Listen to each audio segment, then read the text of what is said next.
Hi, you all. Welcome back to CHD 204. This is our lecture video for Chapter 8, and it is called the Implementation Phase. This chapter brings the daily lesson plan form to completion with emphasis on the implementation and reflection phases, covering the characteristics of the learner, instructional strategies, and schedules. This chapter also describes implementation components and the final reflection on what worked well in the day in an early childhood classroom. So let's first discuss the characteristics of the learner. Using what we know about children to build a daily lesson plan or learning plan is essential to ensuring success. Making learning experiences interesting, engaging, and meaningful will encourage the children to participate and helps the teacher to create a daily learning plan that supports all of the learners. Building learning experiences based on social and cultural context of each child's funds of knowledge is crucial to excite interest and engage curious explorations. Funds of knowledge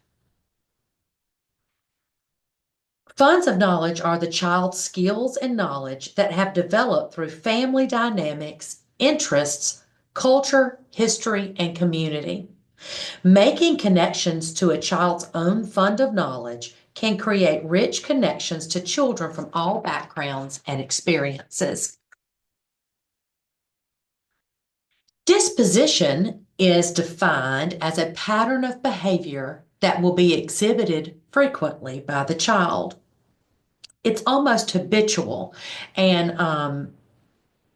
you kind of do it innate. It's not really something that you are focusing on, like the child focuses on. It's just an innate pattern of their behavior. During the implementation phase, supported learning experiences that invite inquiry are derived from the teacher's understanding of the different dispositions of children. For example, a child who is provided appropriate opportunities to make decisions gains independence, they gain problem solving skills, and critical thinking skills. Another example might be supporting collaboration with peers and pairs and small groups that encourage children to value the opinions of others. Effective teachers in the early childhood setting notice, recognize, and respond to the children's dispositions. Characteristics that are positive for learning might include courage, curiosity, trust, playfulness, perseverance, confidence, and responsibility. The child's disposition is reflected in the way the child approaches learning. A child's disposition can also be negative, resulting in disengagement that may be related to the child's interest, their abilities, or their level of confidence. Since dispositions are not fixed, the teacher has an opportunity to adjust learning opportunities and reinforce positive dispositions in children. In the early childhood setting, and child's agency is the ability to make choices about the activities that they will engage in and how they will engage in those activities. Child-based choices must be widely available for all children, not offered as a reward after completing other tasks or limited to only those that are considered to be high achievers. An early childhood teacher should promote children's agency by providing experiences that are achievable and that motivate and challenge the children. The daily experiences should be guided by the children, including which learning areas they choose to visit during the active learning time. A child should not be required to rotate to learning areas, despite your desire for them to share in some type of experience that you've created. When children are actively engaged in their learning, they can make deeper connections. So that's why we don't force children to go to certain areas in the classroom. We may encourage them, but we don't force them. And in order to do all of these things, your daily and weekly schedule that is planned by the teacher allows for organization of your day and for also flexibility. Schedules. The daily schedule includes a general framework of time around which the family, teachers, and older children can plan.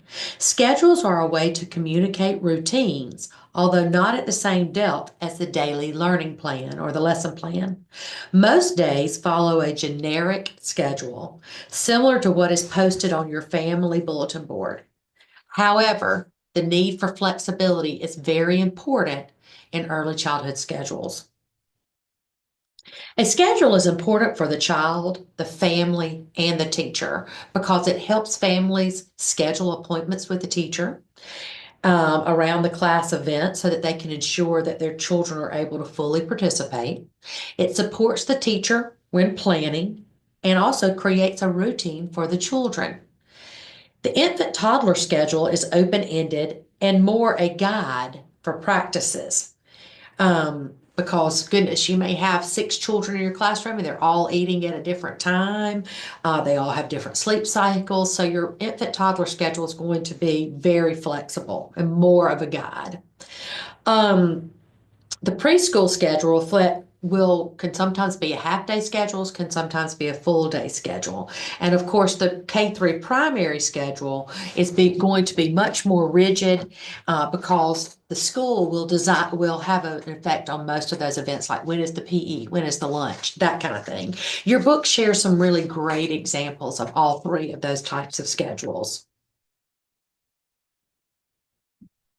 Instructional strategies are intentional practices that support learning. Essential planning processes with which the early childhood teacher should be familiar include transitions, scaffolding, and learning formats.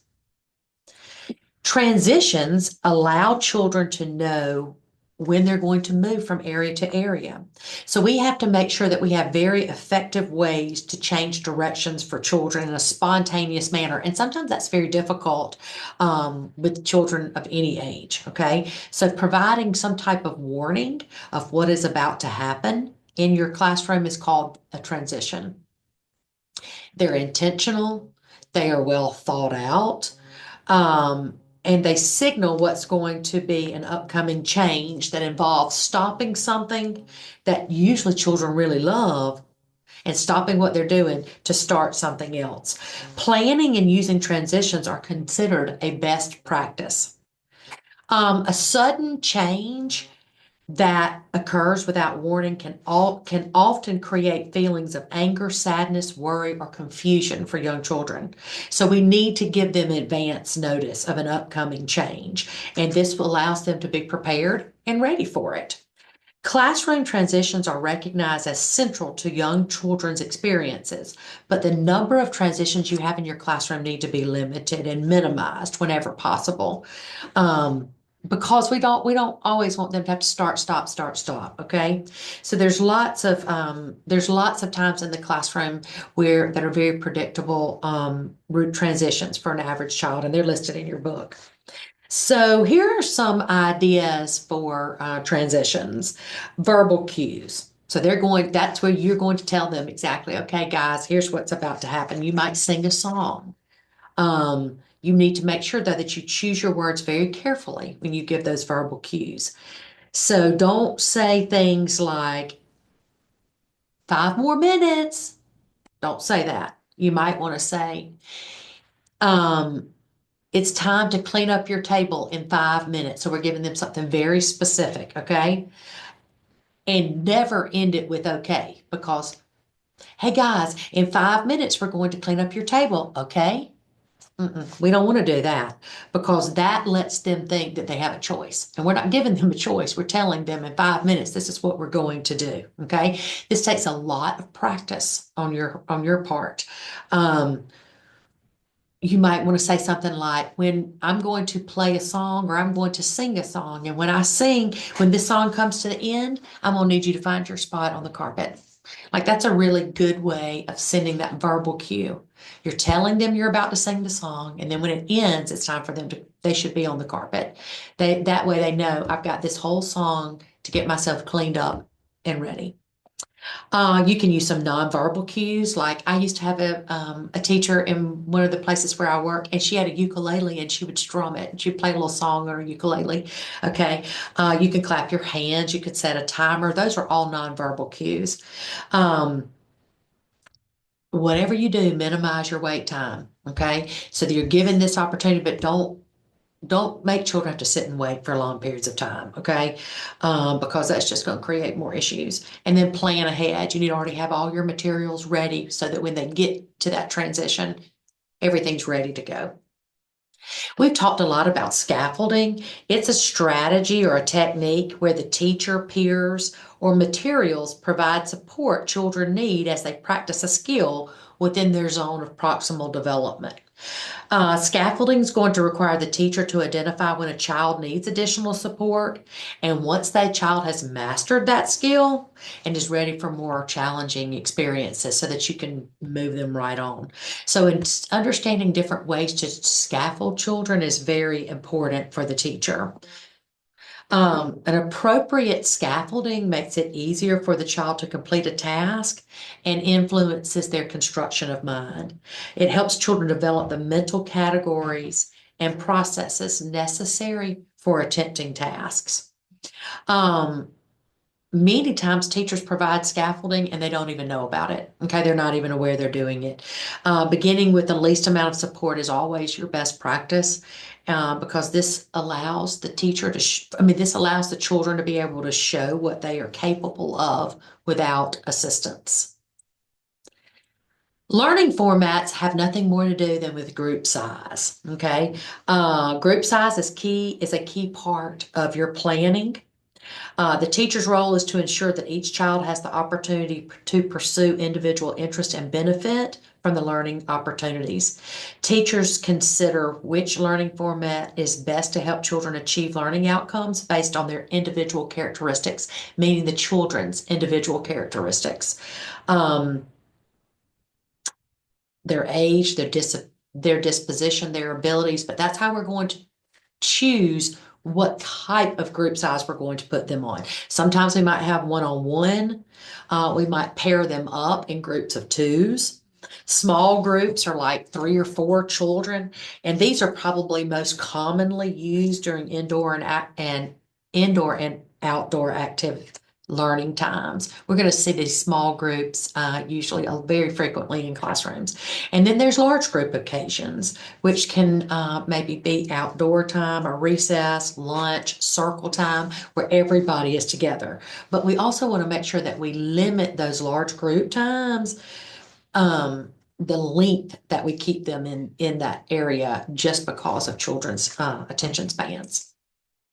Circle time. This is one of my most favorite times in a classroom. It's when we gather the whole classroom together as a large group. And it's really the foundation of the learning day and provides an opportunity for all children to hear the same message, listen to the same stories, sing the same songs, discuss the soon to be open learning stations and learning areas, and connect, and for a time for them to connect to meaningful activities. It's going to build a strong classroom environment, caring community, and it's not something that you do on a whim, okay? Circle time is something that should be very, very well planned out with a teacher, okay? So your book, I love this too. This is something new that I have never seen in a book before, but I think it explains it beautifully. Gathering the children together to discuss the daily focus topic is a common component of the early childhood classroom and signals a start for the day. We used to call this morning message or large group time, or you might call it circle time. And like I said, it allows them to kind of become part of a group and see how to function within a group. Um, Once again, we got to think about that attention span for our children. So circle time should not be longer than 15 to 20 minutes, um, based on the age of the children. And we have to be flexible. And it's a chance for it to be creative and to have fun. Okay. If you're expecting those children to sit for 15 to 20 minutes to listen to you, like Charlie Brown's teacher, that isn't going to happen. So let's talk about what circle time means. And this is the piece that I love. Um, it stands for come, invite, routine, concept, learn, exit. So if you use this acronym is a very valuable way for you to create structure and make connections to the learning experiences that follow the opening circle time if you follow this acronym. So let's talk about what each one of those areas mean. CIR, which is come, invite, routine, is you repeat that every single day. Okay, it will have the same common elements, while CLE, which is concept, learn, and exit, will focus on what's happening that particular day. So the CIR is something you're going to do every single day. Okay, so come. It's a transitional signal. Okay, that's going to be like singing that song, good morning, where you use the children's names in the song, so that lets them know it's time to come. It's time to come to the carpet. Okay. Next, we're going to invite. Here, oh, sorry. Come is the transition signal. Invite is when you're singing the song and having them come on down to the floor using that song where we're using all of their names so they feel like they're ready to be on the carpet. The R is the routine. This is a predictable sequence and series of events with the opening circle time. It's going to create a structure, that sense of belonging for the children, as well as an awareness of what's about to come next. Okay, this part is going to last about 3 to 5 minutes. It's where we might have them interact with the calendar. We may have them add something to our board that is something that we're talking about. Maybe we would put something about some academic disciplines that we're going to talk about in the next chapter. We might put that into this routine piece. Okay, concept is where we're going to share with the children what they're going to be learning from the focus topic, whatever that focus topic is. We might do this by reading a very engaging story, using finger plays, singing a song, whatever our concept is for that day. Okay. And the last two are learn and exit. Learn is where our various planned learning area experiences are described to the children so that they can begin to think, what area am I going to choose when it's time to go to circle time? This lasts about 10 to 15 minutes. This is the piece where we're showing them what the expectation is in those centers, okay, or in those learning areas. And then exit, it's where the children actually select where they want to start after the teacher's already done all that learn, where they're going to go for their choice of the learning areas. You might get creative with your exit. If you're wearing red today, go to your center. If you're sitting next to Tracy, go to your center, that kind of thing. If you ate cereal for breakfast, just change it up a little bit. So engagement strategies are methods that keep children interested in the happenings around them. So with planning, the teacher will find out that engagement strategies become second nature. Here again, you're just going to do them just off the cuff because you're going to have practiced them so much. While each child taking a turn to share is a common occurrence in many circles, even the most well-behaved children are going to lose patience waiting for a turn. So sometimes we might use things like turn and share that allow children to turn to their neighbor and share whatever the question might be, instead of just calling on one kid at a time who raises their hand. Okay, so then everybody gets to share their answer, and then you may just have a few that you share. Another one might be props that you can bring to your circle time. Those are physical items that you can use to engage children while you're reading a story or during storytelling time. Story problems are scenarios that give children a starting direction and problem to solve when arriving at the dramatic play area. So those might be some other suggestions to keep the children engaged during that circle time. If we always just do the same things over and over and over, children get bored with that. So that's why the CIR is predictable. It's the same thing, but then the CLE is different because that's going to help us keep the children engaged. We are going to do some things in our classroom about the actual components and strategies and actually implementing that implementation phase. But your book has a great example of all of that as well. So thanks for joining me for Chapter 8, the implementation phase, and I shall see you all next week.